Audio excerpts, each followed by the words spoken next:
नमस्कार। भावविन्य दिया जगन्नाथ कालिया ठाकुर आज बड़दाण्डे रत्नवेदी पूरा खाली आउ से रत्नवेदीर भावावेग को नहीं मोर कविता रंगहीन आज रत्नवेदी। चलतु शुणा। भाव रंगमय रंगीला ठाकुर नाही रत्न सिंहासने रंगहीन एबे रत्नवेदी जे बाहुनी बाहुनी कांदे। रंगहीन होई वेदना विधुरे चाहिची सिंह दुआरे पूर्ण ब्रह्म ताकू छाड़ी जाउछंती सबु शून्यतारे भरे। सिंहासन शून्य शून्य रोष घर आनंद बजार शून्य महाप्रसादर बास महकुनी सबु लागई श्रीहीन।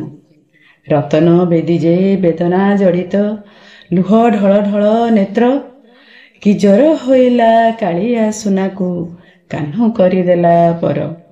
श्री मंदिरर खाँ खाँ भाव रतन वेदी कांदुची रंगहीन करी कालिया जाइछि केबे फेरिबो भाबुची।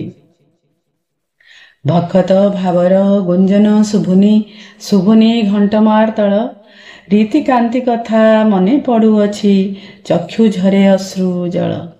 शून्य कोल तार नीरवे कांदुछि निजको लागे श्रीहीन दिन लागे जुग बाहुनी कहुछि फेरी आस जीव धन।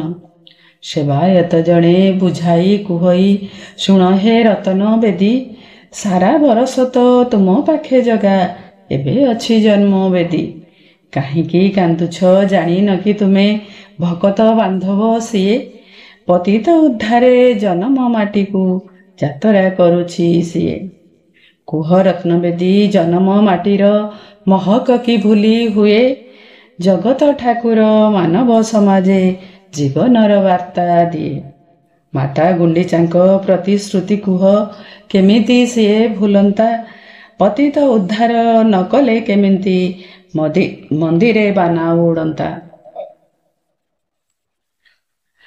टोकोलरू जाई रतन वेदिलो लक्ष लक्ष भक्त तोषे जन्म माटीरे माता रांधणारे अपूर्व पुलके भासे। रंगहीन तार चेहरा को परा प्रफुल्लित करी दिए ठीक समय रे फेरी आसी बसे मनु दुख काढ़ी दे। सारा बरस से ऐश्वर्य लीला रे तोकोल रे थाए बसी एबे से माधुर्य लीला करुअछि स्मृति चारण रे खुशी। ताकू सिरे तुई खुशी होई करी प्रतीक्षा टिकिए कर प्रतीक्षार फल मिठा हुए परा एक थाकू मने धर। कालिया फेरिबो भाई भग्नी साथे नहु अतुआन मना रंग भी भरिबो भाव गुंजरिब न कर तिले भावना।